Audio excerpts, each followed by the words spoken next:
Kayaknya kurang afdol aja kayaknya sih kalau misalkan kita libur cuma sehari, karena kan sebagai karyawan tuh jam kerjanya dari Senin sampai Jumat, terus nanti kalau misalkan Sabtu kerja lagi kayaknya kurang maksimal gitu kalau misalkan dilibatin ke dalam kinerja nanti pas kita kerja kayak gitu. Karena kan dia sebagai karyawan butuh refreshing ya. Jadi kalau misalkan tiba-tiba hari liburnya cuma sekali kayaknya kurang sih. Ya kalau menurut saya harus netral gitulah, juga pekerja juga diberikan keuntungan, bukan cuma buat perusahaan aja gitu sih. Ya sangat disayangkan karena kan kita kerja juga buat perusahaan, kita juga udah involve ke perusahaan, udah kasih kontribusi, mungkin kita lebih dapat benefit apa gitu kayak gitu sih. Semoga dipertimbangin lagi lah, mungkin saling menguntungkan lah gitu. Karena kita juga kerja dari sampai Jumat mungkin udah kontribusinya udah cukup sih kayak gitu. Kayaknya itu yang menjadi keluhan-keluhan anggota ya Mbak Mira, sebelum saya ke Pak Adi, benar nggak? Pakai mic-nya boleh dong, kita ingin tahu. Itu juga disampaikan oleh anggota. Ya itu terlalu kecil itu keluhan-keluhan yang itu tadi. Oh. Sebenarnya ada yang lebih besar lagi yang menjadi suatu persoalan bangsa bagi pekerja buruh seluruhnya. Tapi saya pengen mau koreksi Iya. Pak Edi. Ya. Pak Edi jadi gini, kalau yang pertama nih tadi Pak Edi sampaikan ini kan untuk kepentingan pekerja yang belum dapat angkatan kerja, lalu pekerja yang setelah dia tidak bekerja. Pak, yang namanya regulasi apapun itu keputusannya justru ingin menyelamatkan nanti kawan-kawan itu ketika mereka akan bekerja, mereka sudah mendapatkan keputusan hukum atau juga regulasi yang baik, yang layak bagi mereka. Bukan gara-gara mengejar investasi, kemudian negara diskon habis-habisan, besar-besaran. Mohon maaf nih, kayak telanjang gitu loh negara nih habis-habisan. Nih loh ayo masuk Indonesia, nih upah buruh kita murah loh. Nggak kayak gitu maksud saya. Toh Indonesia punya kok posisi tawar yang luar biasa, sumber energi bagus, sumber daya alam luar biasa. Juga produktivitas kompetensi kawan-kawan pekerja buruh kita juga luar biasa maupun angkatan kerjanya. Boleh diadu head to head maksud saya. Jadi kalaupun mengajak investor itu, saya mengutip World Economic Forum ya. Bahwa investor nggak mau ke Indonesia itu nomor satu, korupsinya luar biasa. Penegakan hukum yang kurang tegas di Indonesia ini. Yang kedua, birokrasinya juga luar biasa, berbelit-belit. Bikin KTP itu sampai berbulan-bulan. Itu lagi investor ya, banyak meja yang sudah lalui. Tapi upahnya tuh nanti nomor 14 gitu. Artinya investor nggak ngeliat upahnya, tapi tadi korupsi, birokrasi dan kolusinya. Nah maksud saya kalau investor, investor masuk Indonesia, jangan jualannya upahnya murah, kemudian bisa dikontrak terus menerus, outsourcing bisa, jangan kayak gitu maksud saya gitu loh. Nah yang saya luruskan lagi keterlibatan lembaga kerjasama tripartit nasional, bukan individu-individu serikat pekerja ini, serikat pekerja itu bukan. Tapi lembaga kerjasama tripartit nasional, LKS Ripnas, ini tolong dihormati, difungsikan gitu loh. Jadi bukan hanya sekedar lembaga untuk sosialisasi, tapi lembaga untuk tadi merumuskan bersama-sama. Kalau lembaga untuk sosialisasi apa bedanya dengan RT RW setempat kan gitu Mbak. Pak Edi, silakan Pak Edi. Loh, itu tripartit itu konteksnya kan di pengupahan. Enggak Pak. Undang-undang Cipta Kerja, loh itu kan sudah dilibatkan dalam penentuan misalkan upah minimum, kemudian kebijakan yang Permenaker yang 18/2022, konteksnya. Sementara Undang-Undang Cipta Kerja atau Perpu ini luas sekali, jadi tidak bisa nggak relevan kalau kita bicara tentang katakanlah di Dewan Pengupahan aja. Dewan Pengupahan sudah dilibatkan dalam kebijakan pengupahan, dan kalau kita lihat di Perpu ini formulasi upah minimum itu kan sudah sama dengan yang di Permenaker 18/2022 yang sudah dibicarakan di forum tripartit juga. Gitu. Nah kemudian yang tadi yang kedua ya, masalah korupsi, masalah apa itu oke semua, tapi bukan itu. Ini kan tidak kemudian menafikan itu kan. Bisa ditanya kok ke Pak Adi, ini kan dari sisi pengusaha ya.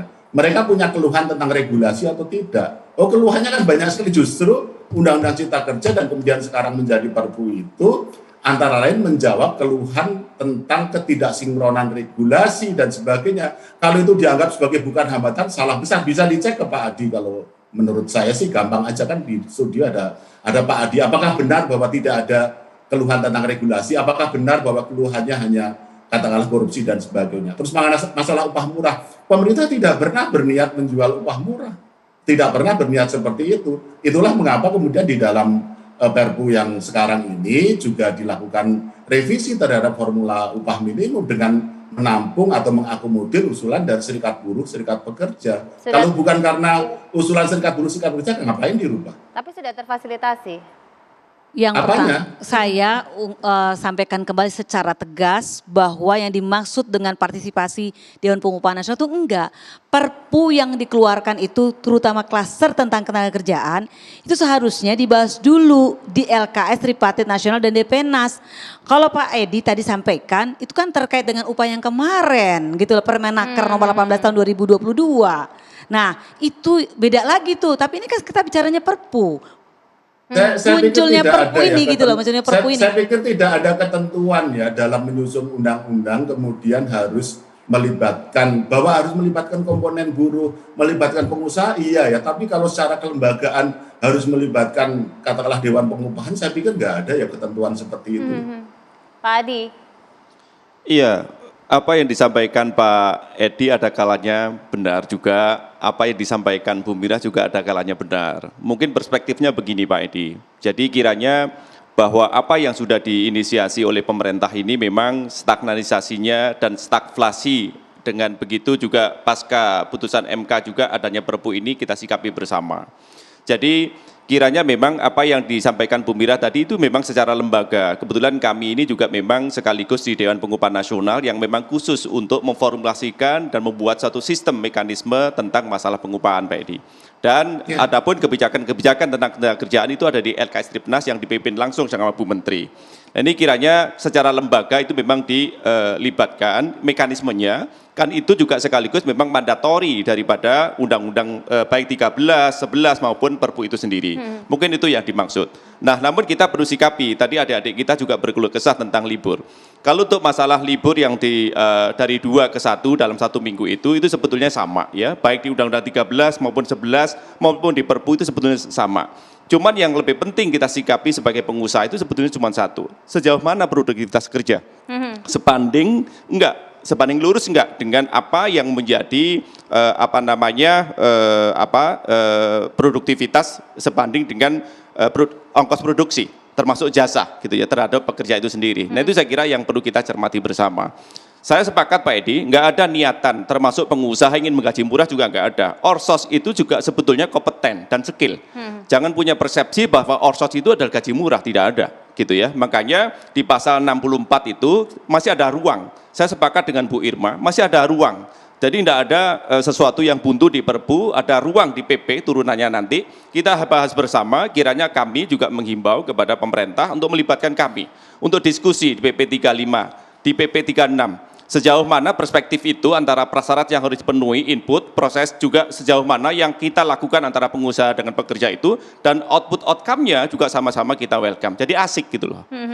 Tidak kemudian sebenarnya tiba-tiba. gini Brigita, di Perpu ini juga ada 10 ya, ada 10 aturan, ada 10 butir terkait dengan masalah PHK. Ya. Jadi PHK nggak boleh sembarangan dilakukan. Jadi ketika orang hamil, kemudian dia nggak bisa kerja, sakit, dan segalanya itu nggak boleh. Kemudian yang cacat juga nggak boleh. Ada 10, saya baca itu, ada 10 kriteria yang memang nggak boleh dipecat ya di PHK. Jadi ada keberpihakan. Dan menurut saya ini ada kemajuan. Memang tapi ada beberapa juga yang menjadi catatan kami di Komisi 9 dan itu nanti akan kami lihat lagi. Kita akan sandingkan lagi. Ini pasti akan kita sandingkan lagi dan insya Allah setelah ini disampaikan kepada DPR, kami akan melihat kembali bersama-sama dengan Balek apa-apa yang memang harus dilakukan revisi untuk direkomendasikan. Agar ketemu nih ya apa yang diinginkan kawan-kawan buruh dan apa yang diinginkan oleh pemerintah.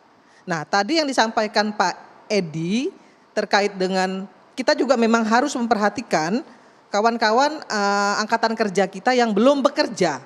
Maka kemudian memang kita harus mendatangkan investor. Tapi nggak boleh seperti yang Mira bilang tadi, jangan yang ditawarkan itu upah murah gitu. Itu yang diminta oleh teman-teman buruh dan kami sepakat dengan itu. Nah yang saya ingin garis bawahi adalah begini, kawan-kawan dari perusahaan ini tolong dong gitu ya, kalau bicara soal upah, jangan posisikan upah pekerja itu sebagai beban. Ya. Tapi sebagai biaya operasional gitu.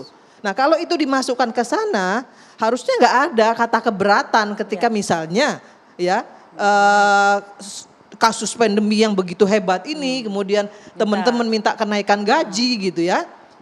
Misalnya kan, terus mereka udah kelabakan dulu gitu.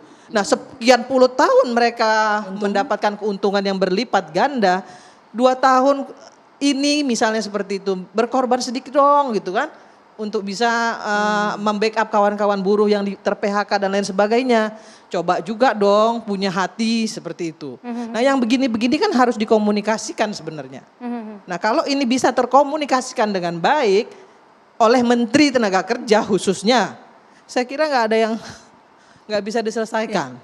Itu Ya, saya mau ngomong kasus-kasus ya. Karena saya orang lapangan dan tiap hari ngadepin. Jadi kayaknya nggak tahu ini anggotanya Pak Adi di Kadin atau yang sebelah yang Apindo ya, saya nggak tahu ya. Jadi sekarang ini situasinya nih, gambarannya ini terjadi bukan hanya di swasta tapi di BUMN dan juga anak perusahaan BUMN.